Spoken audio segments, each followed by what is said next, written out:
Hello friends, तो चलिए हम लोग अपने जावा के कोर्स को स्टार्ट करते हैं। और अभी तक हमने 35 वीडियोस को अपलोड कर दिया है। तो मेक श्योर कि अगर आपको जावा बहुत अच्छी तरह से सीखनी है तो वो सारे वीडियोस आप ज़रूर देखो। अभी जो हम लोग समझने वाले हैं वो हम लोग अरे के बारे में समझते हैं। तो आज हम वन डायमेंशनल अरे के बारे में समझने वाले हैं। तो क्या होता है, अगर आपने इससे पहले देखिए, अगर सी या सी प्लस प्लस पढ़ी होगी तो वहाँ पर भी आपने अरे का कॉन्सेप्ट सीखा होगा। तो कॉन्सेप्ट देखो, अरे का वहाँ पर भी जो हमने पढ़ा था वो सारी चीज़ें होती है। अरे जब भी हम बनाते हैं तो उसमें हम लोग कई सारे ब्लॉक्स बना लेते हैं, है ना। और उन अरे जो हम लोग बनाते हैं उनमें जो मेमोरी होती है ब्लॉक्स की, उनको हमेशा कॉन्टिन्यूअस मैनर में मेमोरी मिलती है। हम लोग सी लैंग्वेज में या सी प्लस प्लस की बात करें तो वहाँ पर हम लोग डायनेमिकली भी अरे को बना सकते थे, या तो हम लोग एसएमए का यूज़ करके बना सकते थे, है ना। जैसे हम लोग सी या सी प्लस प्लस में अगर अरे बनाना होता था तो हम लोग लिखते थे डेटा टाइप का नाम, और लेट से अरे का नाम लिखना है ए आर ऑफ ऐसे ए ऑफ 5। तो हम लोग 5 ब्लॉक्स का एक अरे इस तरह से बना लेते थे। तो इसको हम लोग क्या बोलते थे, ये हमारा एसएमए का एग्जाम्पल हुआ करता था, स्टैटिक मेमोरी लोकेशन। लेकिन जावा में जो हम अरे बनाते हैं वो डायनेमिकली बनाते हैं। ओके, तो जावा में किस तरह से अरे को बनाना, चलिए हम लोग उसको समझते हैं। तो यहाँ पर अगर आपको जावा बनाना है तो कुछ इस तरह से सिंटेक्स लिखना पड़ेगा। आपको लिखना पड़ेगा डेटा टाइप, और फिर उसके बाद अरे का नाम लिखिए और इस तरह से स्क्वायर ब्रैकेट्स लगाइए, ओपन क्लोज, और न्यू लिख करके आप अरे बनाएंगे। तो आप लिखेंगे न्यू इंट और उसका आप इस तरह से साइज मेंशन कर देंगे। तो यहाँ पर जो आप यहाँ पर स्क्वायर ब्रैकेट के अंदर लिख रहे हो तो इसे हम बोलते हैं अरे का साइज। तो जितने भी साइज का अरे बनाना है आप यहाँ पर लिख दीजिए। तो जब आपने लिखा न्यू इंट ऑफ 5, तो यहाँ पर आपने एक अरे बनाया जिसका साइज क्या होगा, 5 होगा। तो आपने यहाँ पर एक डायनेमिकली अरे बनाया और उस अरे का जो रेफरेंस होगा इस ए आर में चला जाएगा। आपने जब यहाँ पर इस तरह से इतना लिखा तो यहाँ पर ये अरे नहीं बन रहा है, बल्कि आपने एक ए आर नाम से रेफरेंस बनाया है जो क्या करेगा, एक अरे को रिफर करने वाला है ना। जैसे अगर आप ऑब्जेक्ट बनाते थे, आप जावा में ऑब्जेक्ट किस तरह से बनाते हैं, आप क्या लिखते हैं, क्लास का नाम लिखते हैं, लेट से टेस्ट, और आपने लिखा टी इक्वल टू क्या लिखा, न्यू टेस्ट, इस तरह से। तो आप क्या करते थे, यहाँ पर आपने एक टेस्ट क्लास का ऑब्जेक्ट बनाया और उसका रेफरेंस कहाँ पर चला गया, इस टी में चला गया। उसी तरह से सिमिलर यहाँ पर है कि आपने एक अरे बनाया जिसका साइज 5 है और उसका रेफरेंस कहाँ जाएगा, ए आर में जाएगा। तो इसके पहले ये स्क्वायर ब्रैकेट लगाना जरूरी है ना। ये बताता है कि जो ये ए आर नाम का आपने वेरिएबल बनाया ये एक अरे को रिफर करने वाला है ना। और जो ये स्क्वायर ब्रैकेट आप लगाते हो, या पहले भी आप लगा सकते हो, बाद में भी लगा सकते हो, इसलिए आप दूसरी लाइन में आप देखो यहाँ पर हमने पहले लगा दिया int square bracket A R equal to new int 5। तो ये दो मेथड है आपके पास, किसी तरह से भी आप बना सकते हैं। ओके, मेथड नहीं है बल्कि आप जो ये स्क्वायर ब्रैकेट लगा रहे हैं उसको आप आगे या पीछे कर सकते हैं। ओके, अब यहाँ पर फिर देखिए हमने क्या लिखा, हमने लिखा int A R square bracket और सेमी कॉलन लगा दिया। तो यहाँ पर क्या हुआ, यहाँ पर अभी आपने अरे नहीं बनाया है, यहाँ पर ऐसा लिखना सिर्फ और सिर्फ आपने एक ए आर नाम का रेफरेंस वेरिएबल बनाया है जो फ्यूचर में किसी भी अरे को रिफर कर सकता है। तो पहले आप इस तरह से रेफरेंस वेरिएबल भी बना सकते हैं, और रेफरेंस वेरिएबल बनाने के बाद दोबारा से आप अरे में एक अरे को क्रिएट करके इसमें आप रेफरेंस को रख सकते हो। तो आप ऐसा भी कर सकते हो एक अरे को बनाने के लिए, या तो आप एक ही लाइन में सारा काम कर दो, या तो पहले आप रेफरेंस वेरिएबल बना लो, और रेफरेंस वेरिएबल जब आप बना रहे तो स्क्वायर ब्रैकेट लगाना ना भूलें। ये डिनोट करता है कि ये वाला जो ए आर है रेफरेंस वेरिएबल, ये मतलब कि एक अरे को रिफर करने वाला है ना। तो इस तरह से भी आप अरे को क्या कर सकते हो, बना सकते हो। उसके बाद देखिए, अगर आपको जो आपने अरे बनाया उसके बॉक्स जो बनते हैं, कई सारे ब्लॉक बनेंगे ना, उनको अगर आपको एक्सेस करना है तो आप इंडेक्स नंबर का यूज़ करके एक्सेस कर सकते हो। अब यहाँ पर आप समझो, ये जो मेमोरी डायग्राम हमने बनाया है ना, ये बहुत इंपॉर्टेंट है, इसको आपको समझना है। ये अगर आपको समझ में आ गया तो समझ लो जावा में जो अरे का कॉन्सेप्ट है वो आपको समझ में आ जाएगा। तो सबसे पहले यहाँ पर समझिए, मान लीजिए आपने ये अरे बनाया, तो ये क्या होगा, कोई भी अरे, हमने सब अरे का नाम सेम रखा है यहाँ पर जितने भी तरह से बनाए हैं हमने। तो ये जो ए आर है ये एक पॉइंट करेगा, एक रिफर करेगा एक अरे को। तो जो ये अरे आप बना रहे हो न्यू इंट लिख करके, इसको ना आप एक ऑब्जेक्ट की तरह इमेजिन करो।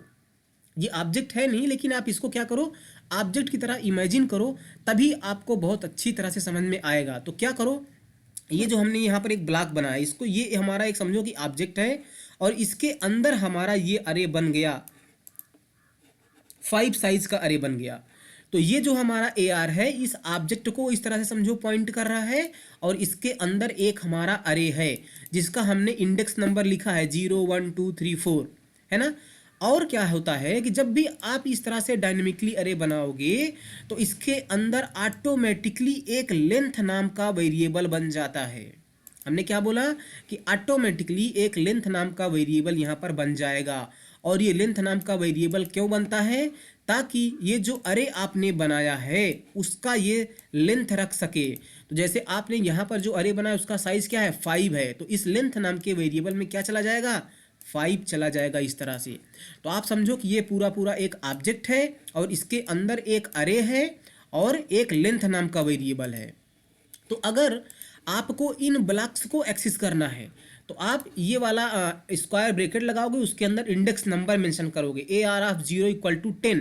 जब आप ऐसा करोगे तो जो ये पहला वाला ब्लॉक है, इस पहले वाले ब्लॉक में इस तरह से क्या चला जाएगा, 10 चला जाएगा। फिर आपने लिखा A R of equal to 1 equal to 20, तो जो ये दूसरा वाला ब्लॉक्स है इसमें 20 चला जाएगा इस तरह से। तो इस तरह से आप इंडेक्स नंबर का यूज़ करके अरे के ब्लॉक्स को एक्सेस कर सकते हो। अच्छा आप बताओ कि अगर आपको ए आर का यूज़ करके लेंथ को एक्सेस करना है तो कैसे करोगे, आप लिखोगे ए आर डॉट लगाओगे, है ना, ऐसे LENGTH। आपको अगर लेंथ को एक्सेस करना है तो ये, क्योंकि ये क्या है, एक मेंबर है, इसीलिए हमने आपको बोला कि इसको आप ऑब्जेक्ट मानो। तो ऑब्जेक्ट के मेंबर्स को आप किस तरह से एक्सेस करोगे, डॉट ऑपरेटर लगा के। तो हमने लिखा ए आर डॉट लेंथ, तो हमें क्या मिल जाएगा, 5 मिल जाएगा। तो जब भी हम अरे बनाते हैं याद रखना उसके अंदर ऑटोमेटिकली एक लेंथ नाम का वेरिएबल होगा जिसमें अरे का जो भी लेंथ होगा, जो भी साइज होगा वो यहाँ पर आ जाएगा। तो इस तरह से आप अरे को एक्सेस करोगे। और अगर आपको साइज चाहिए तो आपको इस लेंथ वेरिएबल को एक्सेस करना पड़ेगा। दूसरा, जब आप अरे बना रहे हो तो अरे बनाते टाइम ही आप वैल्यूज़ को असाइन भी कर सकते हो। जैसे यहाँ पर देखो, हमने क्या किया कि एक अरे बनाया और उसमें हमने इस तरह से वैल्यू असाइन कर दिया।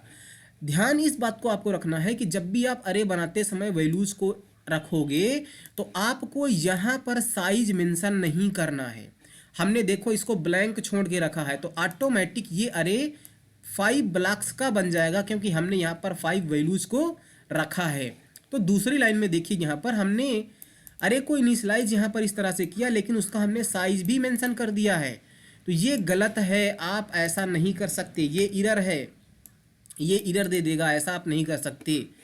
आप चाहें तो सिर्फ और सिर्फ आप रेफरेंस वेरिएबल बनाइए और इस तरह से वैल्यू को भी असाइन कर दीजिए, तो भी आपका एक अरे डायनेमिकली क्रिएट हो जाएगा और उसका रेफरेंस इस AR में चला जाएगा।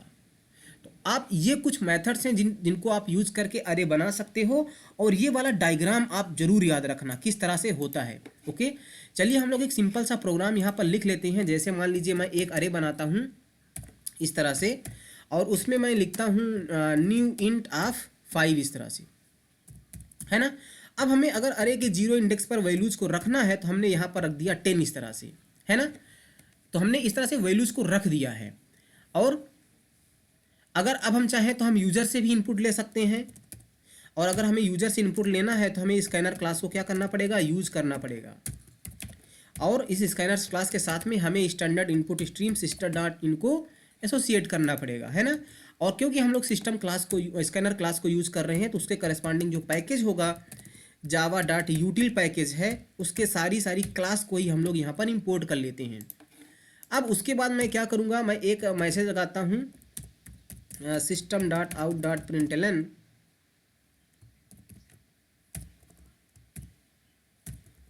मैं यहाँ पर लिखता हूँ इंटर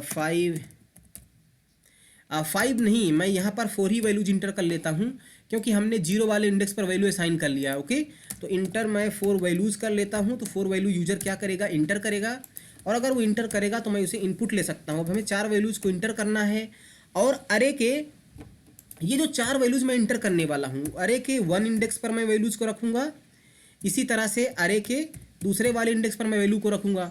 तो ये वैल्यू 1 2 चेंज हो रहा है ना, तो हम लोग अरे का यूज़ कर सकते हैं, है ना। तो i = 1 से i <5 i++ इस तरह से। अब आपने पहले भी अगर कोई प्रोग्रामिंग लैंग्वेज सीखी होगी तो वहाँ पर अरे में किस तरह से वैल्यू को रखते हैं और तो आपको पता होगा। तो हम लोग यहाँ पर ए आर ऑफ आई लिख देंगे। जब आई की वैल्यू 1 होगी तो ए आर ऑफ 1 वाले आई की वैल्यू 1 होगी तो ए आर ऑफ 1 पर डेटा चला जाएगा और यहाँ पर हम लोग S C dot next int function का यूज करके डेटा को रीड कर लेंगे। जब आई की वैल्यू 2 होगी तो ए आर ऑफ 2 पर डेटा चला जाएगा और फिर से जो भी यूजर इंटर करेगा वो यहाँ से चला जाएगा। तो इस तरह से हमने देखा कि हम लोग चाहें तो ऐसे भी हर एक इंडेक्स को यूज करके वैल्यू को रख सकते हैं, नहीं तो अगर हम ऐसे भी कर सकते हैं लूप का यूज करके, है ना। और उसके बाद मैं फिर से क्या कर देता हूँ, मैं सिंपली एक और लूप लगा देता हूँ। यहाँ पर देखो आप, और इस बार मैं आई की वैल्यू 0 से स्टार्ट करूँगा और इस बार मैं system dot out dot println लगाऊंगा क्योंकि मुझे अरेज में जो वैल्यूज हैं उनको प्रिंट करना है। और प्रिंट करने के लिए सिंपली मैं यहाँ पर क्या कर देता हूँ, ए आर ऑफ आई को प्रिंट कर दूंगा। समझ में बात आया। तो आई की वैल्यू पहले 0 होगी, फिर 1 2 3 4, तो 1 2 3 4 तक सारे हमारे ब्लॉक्स को एक्सेस कर लेंगे और हमारी वैल्यूज यहाँ से प्रिंट हो जाएंगी, है ना। मैं यहाँ पर अपना CMD ओपन करता हूँ। तो अभी देखिए हम लोग कमांड मतलब नोटपैड पे कोडिंग कर रहे हैं, प्रोग्राम को कमांड प्रॉम्प्ट से रन कर रहे हैं। इसके बाद हम लोग क्या करेंगे, हम लोग एडवांस आईडी डाउनलोड करेंगे, चाहे वो इक्लिप्स हो या इंटेलिजे हो, और उसके बाद हम लोग प्रोग्राम को वहाँ पर भी लिख के एग्जीक्यूट करना सीखेंगे, है ना। देखिए कह रहा है इंटर 4 वैल्यूज, मैं 20 30 40 50 इंटर कर देता हूँ। देखिए सब कुछ 10 20 30 40 हमारा यहाँ पर अरे प्रिंट हो गया है ना। अगर आप चाहें तो अरे को असाइन वैल्यूज को रखना यहीं पर चाहते हैं तो आप यहाँ पर भी 1 2 3 4 5 रख लीजिए, है ना, और इसको कमेंट में कर दीजिए। और आपको इसकी भी ज़रूरत नहीं है, आपको इसकी भी ज़रूरत नहीं है क्योंकि आपने वैल्यूज़ को क्या किया है, रख लिया है ना। मैं यहाँ पर मल्टीलाइन कमेंट लगा देता हूँ इस तरह से। तो जो भी वैल्यू हमने यहाँ पर असाइन की वो वैल्यूज यहाँ पर प्रिंट हो जाएगी। सबसे पहले हम लोग कंपाइल कर देते हैं अपने प्रोग्राम को, उसके बाद रन कर देते हैं। देखिए 1 2 3 4 यहाँ पर प्रिंट हो रहा है। अगर आप चाहें तो आप यहाँ पर सेमीकोलन लगा करके यहाँ पर भी इस तरह से अरे को बना सकते हैं, है ना।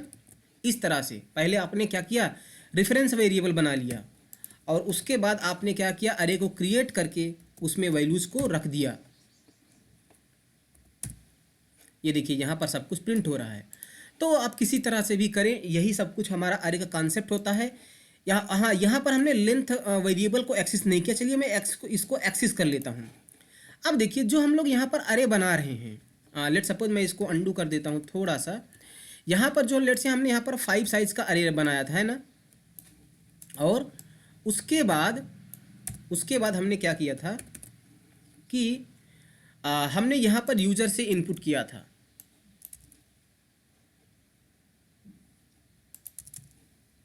ओके ऐसे। तो जब हम अरे बना रहे थे यहाँ पर हमने लिखा 5, तो ये जो 5 है ना, ये यूजर से भी हम इनपुट लेके वेरिएबल का नाम भी यहाँ पर लिख सकते हैं। जैसे मैं एक काम करता हूँ, मैं इस अरे को यहाँ से कट कर देता हूँ और मैं इस अरे को यहाँ पर पेस्ट करता हूँ। ओके, और यहाँ पर पहले मैं मैसेज देता हूँ। मैसेज में यहाँ पर क्या दूंगा,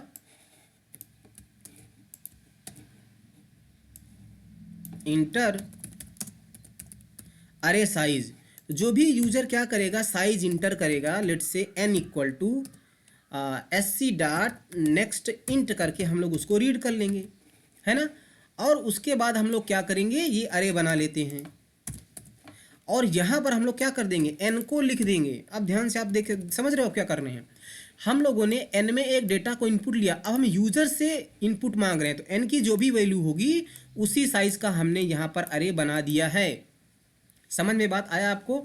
और उसके बाद हम लोग यहाँ पर लिखेंगे इंटर वैल्यूज।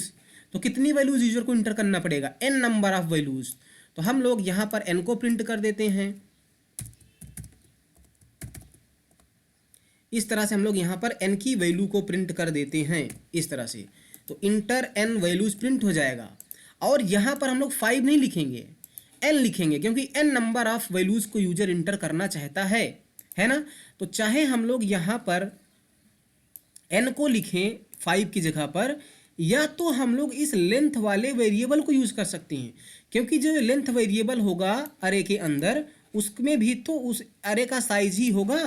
तो हम लोग n की जगह पर यहाँ पर n ना लिख के लेट से हम यहाँ पर n लिख देते हैं और यहाँ पर हम लोग n नहीं लिखेंगे बल्कि AR डॉट लेंथ कर दे रहे हैं इस तरह से। आपको समझ में आया? तो आप क्या कर सकते हो, जो अरे के अंदर लेंथ नाम का वेरिएबल है उसका भी यूज करके आप अरे को क्या कर सकते हो, उसके साइज को प्राप्त कर सकते हो। और यहाँ पर भी 0 कर दो, है ना, क्योंकि 0 हर एक ब्लॉक में हमें वैल्यू को रखना है। अब हम लोग फिर से अपने प्रोग्राम को कंपाइल कर देते हैं और उसके बाद रन कर देते। कह रहा है इंटर का अरे एक साइज इंटर करो, मैंने इंटर किया 4। फिर कह रहा है इंटर 4 वैल्यूज, हमने इंटर किया 1 1 2 2 3 3 4 4 और देखिए 1 1 2 2 3 3 4 4 हमारा यहाँ से प्रिंट हो गया है। तो आप इस तरह से लेंथ को यूज करेंगे। और ये जो लेंथ वाला वेरिएबल है अरे के अंदर ना, ये काफ़ी ज़्यादा यूज होता है। ओके, इसको भी आप याद रखना। तो आई होप कि आपको ये सारा सिंपल सा बेसिक जो अरे होता है उसका कॉन्सेप्ट समझ में आया होगा, किस तरह से हम इसको यूज करते हैं। So thank you.